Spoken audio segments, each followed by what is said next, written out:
നമ്മളിപ്പോൾ കാണുന്നത് ജോലിയില്ലാതെ കരയുന്ന ഒരു ചെറുപ്പക്കാരനെയാണ്. അങ്ങനത്തെ ഒരു പോസ്റ്റാണ് നമ്മൾ കാണുന്നത്. നമ്മൾ 20 വർഷം പഠിച്ചിട്ട് ജീവിതത്തിൽ ഒരുപാട് പ്രാരാബ്ദങ്ങളും വീട്ടിൽ ഒരുപാട് സാമ്പത്തിക ബുദ്ധിമുട്ടുകളും ദാരിദ്ര്യവും പട്ടിണിയും പരിവട്ടമൊക്കെ ഉണ്ടെങ്കിൽ ഒരു ജോലി കിട്ടുന്നില്ല എന്ന പേരിൽ നമുക്ക് ഒരുപാട് ദുഃഖം വരും. 80% ആളുകളും ഇന്ത്യയിൽ സാധാരണക്കാരാണ്. അതിൽ ഉന്നതമായ വിദ്യാഭ്യാസമുള്ളവർക്ക് മാത്രമേ ജോലിയുള്ളൂ. ഉന്നതമായ വിദ്യാഭ്യാസവും പ്രൊഫഷണൽ ഡിഗ്രി ഉള്ളവർക്ക് മാത്രമേ സാമ്പത്തിക സ്ഥിരതയുള്ള ജോലിയുള്ളൂ. അതല്ലാത്ത ആളുകൾക്കൊക്കെ സാമ്പത്തിക അസമത്വമുള്ള ജോലിയാണ്. ഇപ്പോൾ ഉദാഹരണത്തിന് സ്വകാര്യ കമ്പനികളിൽ കിട്ടുന്ന ശമ്പളം 15,000 രൂപ മുതൽ 20,000 രൂപയുടെ ഇടയിലാണ്. ഇത് ഇന്നത്തെ കാലത്ത് കഷ്ടിച്ച് ജീവിക്കാനുള്ള പൈസ മാത്രമാണ് കിട്ടുന്നത്. അതുപോലും കിട്ടാത്ത ആളുകൾ നമ്മുടെ നാട്ടിലുണ്ട്. എഞ്ചിനീയറിംഗ് ബിരുദധാരിയായിട്ടുള്ള ആളുകൾ 5,000 രൂപയ്ക്കും 7,000 രൂപയ്ക്കും 10,000 രൂപയ്ക്കൊക്കെ വർക്ക് ചെയ്യുന്ന ആളുകൾ ഇന്ത്യയിലുണ്ട്. ഓരോരുത്തരുടെ വിഷമം അവർക്കേ അറിയുള്ളൂ. അപ്പോൾ ഈ പറഞ്ഞിരിക്കുന്ന വരുമാനം കൊണ്ടൊന്നും കുടുംബത്തിൻ്റെ അവസ്ഥയെ മാറ്റിയെടുക്കാൻ ഒരിക്കലും പര്യാപ്തമല്ല. പക്ഷേ ഇതൊരു യാഥാർത്ഥ്യമാണ്.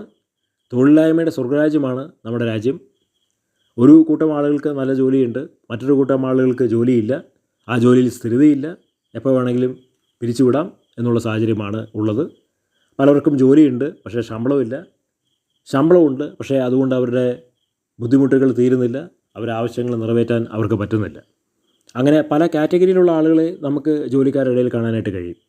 എല്ലാവർക്കും കേന്ദ്ര സംസ്ഥാന സർക്കാരിൻ്റെ ജോലി ഒന്നും കിട്ടില്ലല്ലോ. അതുകൊണ്ട് ഒരുപാട് ആളുകൾ സ്വകാര്യ മേഖലയിൽ വർക്ക് ചെയ്യുന്നുണ്ട്. അവരുടെ എല്ലാവരുടെയും ജോലി ഈ കയറി ഇറങ്ങിപ്പോകുന്ന ഒരു സാഹചര്യമാണ്. ആ ഒരേ ഒരു കാരണം കൊണ്ടാണ് നമ്മുടെ നാട്ടിൽ ഒരുപാട് പേര് കടക്കാരായിട്ടിരിക്കുന്നത്. വലിയ വലിയ കോർപ്പറേറ്റ് കമ്പനികൾക്ക് അവർ കടക്കാരായിട്ടിരിക്കുകയാണ്, ബാങ്കുകൾക്ക് അവർ കടക്കാരായിട്ടിരിക്കുകയാണ്, വട്ടിപ്പലിശക്കാർ ധനകാര്യ സ്ഥാപനങ്ങൾക്ക് അവർ കടക്കാരായിട്ടിരിക്കുകയാണ്. അങ്ങനെ എല്ലാ നിലകളിലും അവർ കടക്കാരായിട്ടിരിക്കുകയാണ്. കാരണം സാമ്പത്തിക സ്ഥിരതയുള്ള ജോലി ഭൂരിപക്ഷം പേർക്കും ഇല്ല. ഒരു മാസം ഒരു വീട്ടിലേക്ക് 70,000 മുതൽ 1,00,000 വരെ വരികയാണെങ്കിൽ മാത്രമേ ഇന്നത്തെ കാലത്ത് നമുക്ക് കാലഘട്ടത്തിനനുസരിച്ച് പിടിച്ചു നിൽക്കാനായിട്ട് കഴിയുള്ളൂ. അതായത് കടമില്ലാത്ത ജീവിതം. ഈ കടം പലവരുടെയും ജീവിതത്തിൽ ജോലി ഉണ്ടായിട്ടും വരുന്നതിൻ്റെ കാരണം അവർക്ക് ആ ജോലി കൊണ്ട് അവരുടെ ചെലവുകൾ നിർവഹിക്കാൻ അവരെ കൊണ്ട് കഴിയുന്നില്ല. ജോലി ഉണ്ടായിട്ട് കടം വീട്ടാൻ കഴിയാത്ത ഒരുപാട് പേര് നമ്മുടെ നാട്ടിലുണ്ട്. അവർക്ക് ജോലിയുണ്ട്, ശമ്പളം കിട്ടുന്നുണ്ട് എല്ലാ മാസവും, പക്ഷേ അത് തികയുന്നില്ല.